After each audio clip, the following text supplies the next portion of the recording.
महाराष्ट्राच्या राजकारणात अशी मोठी उलथापालथ होण्याची शक्यता आहे, ज्याची कल्पनाही भाजपने केली नसेल. अमित शहानी एकनाथ शिंदेंना दिलेला एक संदेश आणि त्यानंतर थेट संजय राऊतांशी झालेली भेट, या घडामोडींनी सगळं चित्रच बदलून टाकलं आहे. योगायोगाने का होईना, पण दोन्ही शिवसेना आता मात्र एकत्र आल्याचं दिसत आहे. याचा परिणाम फक्त मुंबईच्या महापौर पदापुरता मर्यादित राहणार नाही, तर महाराष्ट्राचा मुख्यमंत्री आणि देशाचा पंतप्रधानही बदलू शकतो, अशी चर्चा सुरू झाली आहे. राज्यात दोन्ही शिवसेनेचे मिळून 77 आमदार, दोन्ही राष्ट्रवादीचे 51 आमदार, काँग्रेसचे 16 आणि अपक्ष 4 असे एकूण 148 आमदार पूर्ण बहुमतासाठी पुरेसे ठरू शकतात. मात्र यासाठी आधी केंद्रातनं शिंदे बाहेर पडणं आवश्यक आहे. एकदा ते घडलं की नितीश कुमार, चंद्रबाबू नायडू आणि चिराग पासवान यांचाही मार्ग मोकळा होईल, अशी अटकळ बांधली जात आहे. ही घडामोड फक्त मुंबई आणि महाराष्ट्रापुरती मर्यादित न राहता थेट दिल्लीपर्यंत पोहोचू शकते. आणि जर ईडी, न्यायव्यवस्था आणि निवडणूक आयोग या 3 गोष्टी सामान्य जनतेच्या खऱ्या अर्थाने ताब्यात आल्या, तर या देशात भाजपचं अस्तित्वच शोधावं लागेल, असा थेट आणि तीव्र संदेश या सगळ्या चर्चेतून दिला जात आहे. महानगरपालिकांचे सर्व निकाल जाहीर झाल्यानंतर आता सगळ्यांचंच लक्ष मुंबई महापालिकेच्या महापौर पदाकडे लागलेलं आहे. महापौर कोणाचा होणार, कुठल्या पक्षाचा झेंडा मुंबईवर फडकणार, यावर जोरदार चर्चा सुरू झाली आहे. दिवसेंदिवस नव्हे तर क्षणाक्षणाला राजकीय गणितं बदलताना दिसत आहेत. या सगळ्या पार्श्वभूमीवर उद्धव ठाकरे यांनी एक अत्यंत सूचक आणि अर्थपूर्ण विधान केलं. ते म्हणाले, देवाच्या मनात असेल तर आपलाच महापौर होऊ शकतो. या एका वाक्यानंतरच महाराष्ट्राच्या राजकारणात प्रचंड हालचालींना वेग आला. एकीकडे एकनाथ शिंदे यांनी त्यांच्या निवडून आलेल्या 29 नगरसेवकांना ताज लँडसेंड या हॉटेलमध्ये सुरक्षित ठेवले आहे, तर दुसरीकडे शिंदे गटाचे आणि ठाकरे गटाचे आमदार, खासदार धाराशिवमध्ये एकत्र भेटताना दिसत आहेत. भविष्यातील एकत्र येण्याच्या दृष्टीने ही भेट अत्यंत महत्त्वाची मानली जात आहे. दरम्यान या सगळ्या घडामोडींमध्ये सगळ्यात मोठा ट्विस्ट म्हणजे एकनाथ शिंदेंचं भाजपवरचं सातत्याने चाललेलं दबावाचं राजकारण. याआधी मुख्यमंत्रीपदासाठी दबाव आणि आता थेट महापौर पदासाठी, तेही 2.5 वर्षांच्या अटीवर. याआधी देवेंद्र फडणवीस हा दबाव कसा तरी हाताळत होते, पण आता परिस्थिती वेगळी आहे. सूत्रांच्या माहितीनुसार अमित शहा स्वतः एकनाथ शिंदेंच्या या हट्टाला आणि दबाव तंत्राला कंटाळलेले आहेत. त्यांनी महाराष्ट्रातील भाजपच्या काही वरिष्ठ नेत्यांना स्पष्ट शब्दात संदेश पाठवला आहे. तो संदेश नेमका काय आहे आणि त्याचे महाराष्ट्राच्या राजकारणावर काय परिणाम होणार आहेत, ते पुढील विश्लेषणात स्पष्ट होणारच आहे. म्हणूनच आपण आज जे महत्त्वाचे मुद्दे घेऊन बसलो आहोत, त्यासाठी हा व्हिडिओ शेवटपर्यंत पाहणं गरजेचं आहे, कारण इथला प्रत्येक मुद्दा अतिशय निर्णायक आहे. चला तर मग टप्प्याटप्प्याने सगळ्या घडामोडी समजून घेऊया. सगळ्यात आधी आणि सगळ्यात महत्त्वाचं ठरतं ते उद्धव ठाकरे यांचं वक्तव्य. देवाच्या मनात असेल तर आपलाच महापौर होऊ शकतो. हे विधान उद्धव ठाकरे यांनी सहज किंवा भावनेच्या भरात केलेलं नाही. राजकारणात अशी वाक्य मुद्दाम टाकली जातात.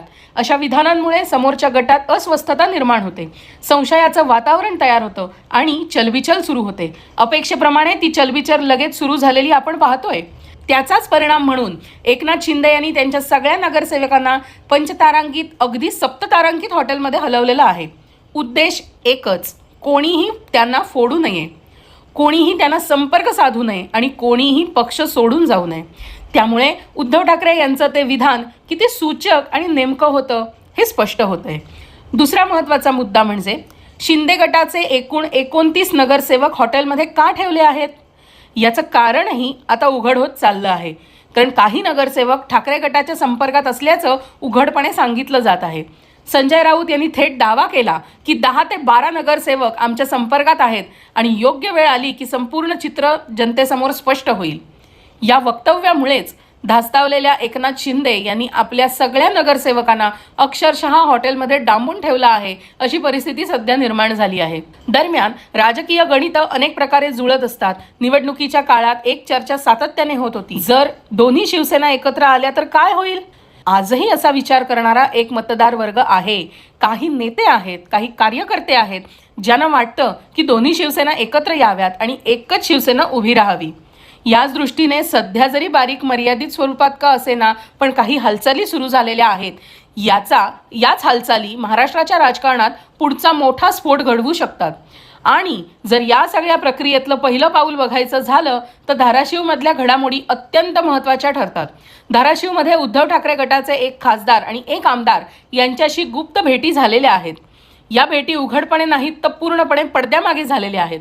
या गुप्त बैठकींमध्ये नेमकी चर्चा काय झाली याकडे लक्ष देणं गरजेचं आहे.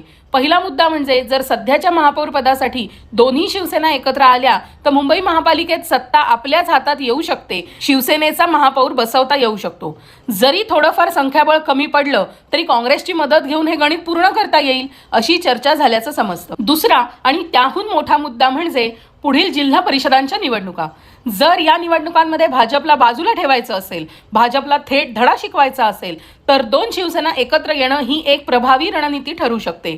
कारण अजित पवार आणि शरद पवार एकत्र येत असल्याचं चित्र असताना जर त्या दोन शिवसेना देखील एकत्र आल्या तर भाजपची राजकीय गणितं कोलमडू शकतात. भाजपला सत्तेपासून दूर ठेवण्याची ही एक ठोस रणनीती राज्यात उभी राहू शकते. म्हणूनच धाराशिवमध्ये झालेल्या या गुप्त भेटीकडे केवळ एक साधी भेट म्हणून न पाहता भविष्यातील मोठ्या राजकीय हालचालींचा संकेत म्हणून पाहावं लागेल. दुसरीकडे संजय राऊत हेही ताज लँड्स अँड हॉटेलमध्ये जाऊन आल्याचं बोललं जात आहे. त्यांनी शिवसेनेच्या काही लोकांची भेट घेतली असल्याची चर्चा आहे. इतकंच नाही तर त्यांनी एकनाथ शिंदेंचीही भेट घेतल्याची चर्चा राजकीय वर्तुळात रंगलेली आहे. याच पार्श्वभूमीवर संजय राऊत सातत्याने एकच दावा करताना दिसतात, शिवसेनेचाच महापौर होऊ शकतो. दरम्यान जे अमित शहा आजपर्यंत एकनाथ शिंदेंना सातत्याने पाठीशी घालत होते त्यांच्याकडून काल सकाळी भाजपच्या काही वरिष्ठ नेत्यांना एक महत्त्वाचा संदेश पाठवण्यात आला आहे. त्या संदेशाचा रोख स्पष्ट आहे. जर एकनाथ शिंदे सातत्याने दबाव तंत्राचा वापर करत असतील जसं त्यांनी याआधी केलं आहे तर आता त्या दबावाकडे वेगळ्या पद्धतीने पाहण्याची वेळ आली आहे.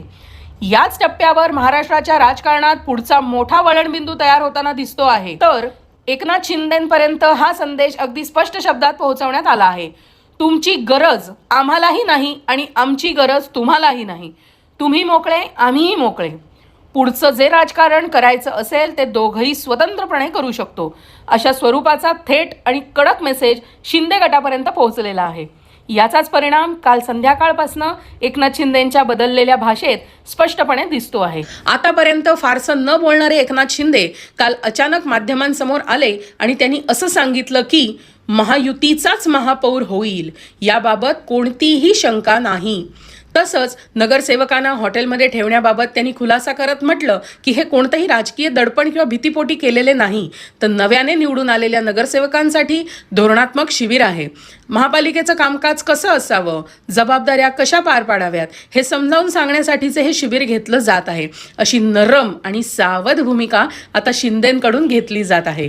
पण एक गोष्ट लक्षात ठेवा, राजकारण दररोज बदलतं, नवे तर ते क्षणाक्षणाला बदलतं. त्यामुळे येत्या काळात कोणत्या घडामोडी वेगाने घडणार आहेत याकडे सगळ्यांचंच लक्ष लागलेलं असणार आहे. या सगळ्या घडामोडींचा प्रत्येक अपडेट आम्ही तुमच्यापर्यंत पोहोचवत राहू. आणि जर या व्हिडिओमधले मुद्दे तुम्हाला महत्त्वाचे वाटत असतील तर कमेंट बॉक्समध्ये नक्की कळवा. तुम्हाला कोणती राजकीय समीकरणं जुळताना दिसत आहेत तेही तुमचं मत आम्हाला जरूर सांगा. व्हिडिओ आवडला असेल तर लाईक करा, शेअर करा आणि सबस्क्राईब करायला विसरू नका.